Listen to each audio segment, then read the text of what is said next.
بسم اللہ الرحمن الرحیم۔ جب اللہ عز و جل نے ہمارے نبی صلی اللہ علیہ وسلم کو مدینہ جانے کا حکم دیا تو انہوں نے ابو بکر الصدیق کو 2 اونٹ خرید کر لانے کو کہا۔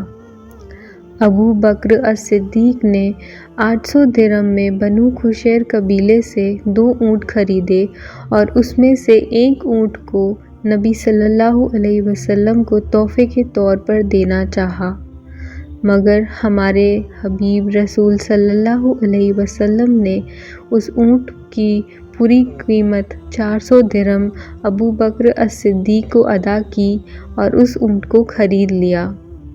کیا آپ نبی صلی اللہ علیہ وسلم کے اس اونٹ کا نام جانتے ہیں؟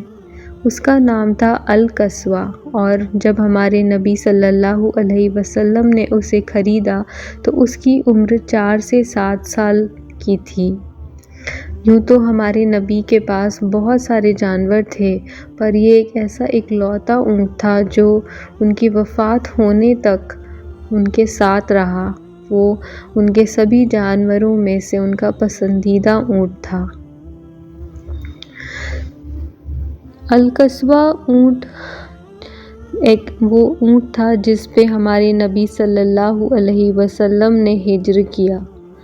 جب ہمارے نبی صلی اللہ علیہ وسلم مکہ سے مدینہ پہنچے تو قبا کے لوگوں نے انہیں القصویٰ پہ بیٹھے آتے ہوئے دیکھا۔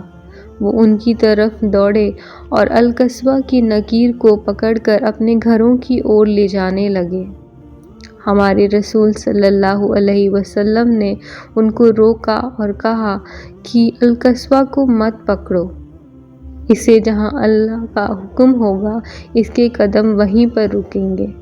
اور اس طرح القصویٰ پر سوار نبی صلی اللہ علیہ وسلم آگے بڑھتے گئے۔ جہاں پر القصویٰ کے قدم رک گئے وہیں پر ہمارے نبی صلی اللہ علیہ وسلم نے کہا کہ یہیں ہماری مسجد ہوگی، اور آج جہاں پر مسجد الحرم ہے سعودی عربیہ میں، وہیں پر ہمارے نبی صلی اللہ علیہ وسلم کا اونٹ القصویٰ رکا تھا۔ جب ہمارے نبی صلی اللہ علیہ وسلم مکہ سے مدینہ کی طرف ہجرت کیے تو جو ان کے دشمن تھے ان میں سے جو ان کا سب سے بڑا اسلام کا دشمن تھا عقبہ، اس نے طنز کسا ہمارے رسول صلی اللہ علیہ وسلم پر کہ قصویٰ پر مکہ چھوڑ کے بھاگ جانے والوں، تھوڑی دیر رکو، تمہاری خیر نہیں۔ دوسری ہجری میں جب بدر کی لڑائی ہوئی تو ہمارے نبی صلی اللہ علیہ وسلم نے القصویٰ پر سوار جنگ میں فتح حاصل کی اور بدر کی جنگ میں عقبہ بندی بنا لیا گیا۔ ایک اور واقعہ ہے القصویٰ کا۔ القصویٰ کو دوسرے اونٹوں کے ساتھ جنت البقیع کے پاس ایک جگہ پر رکھا جاتا تھا اور ان سبھی اونٹوں کی دیکھ ریکھ ایک عورت کرا کرتی تھی۔ ایک بار کچھ ڈاکوؤں نے قصویٰ کو چرا لیا اور عورت کو بندی بنا لیا۔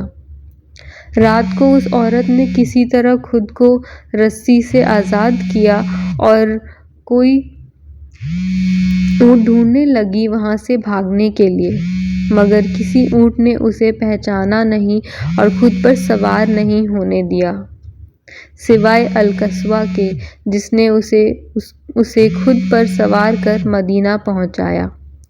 مدینہ پہنچنے پر اس عورت نے نبی صلی اللہ علیہ وسلم سے کہا، یا رسول اللہ، آپ مجھے اپنا اونٹ دے دیجئے، کیونکہ میں نے اللہ سے وعدہ کیا ہے کہ اگر میں مدینہ صحیح سلامت پہنچ گئی تو قصویٰ کی قربانی دوں گی۔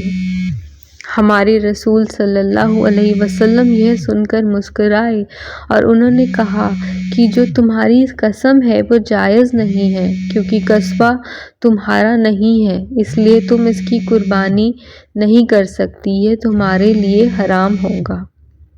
7ویں ہجری میں مکہ کی فتح قصویٰ پر ہمارے نبی صلی اللہ علیہ وسلم نے سوار کیا اور پہلا عمرہ بھی القصویٰ پر بیٹھ کر انہوں نے کیا۔ جب ہمارے نبی صلی اللہ علیہ وسلم نے حج کیا تو انہوں نے قصبہ پر بیٹھ کر طواف کیا کعبے کا۔ القصبہ کی محبت ہمارے نبی صلی اللہ علیہ وسلم کے لیے کچھ ایسی تھی کہ ان کی وفات کے وقت قصبہ رونے لگی اور روتے روتے اس کی آنکھیں اندھی ہو گئیں۔ کچھ دنوں بعد اس نے کھانا پینا چھوڑ دیا اور اس کی وفات ہمارے نبی صلی اللہ علیہ وسلم کی وفات کے 1 مہینے کے اندر قصبہ کا بھی انتقال ہو گیا۔ اللہ حافظ۔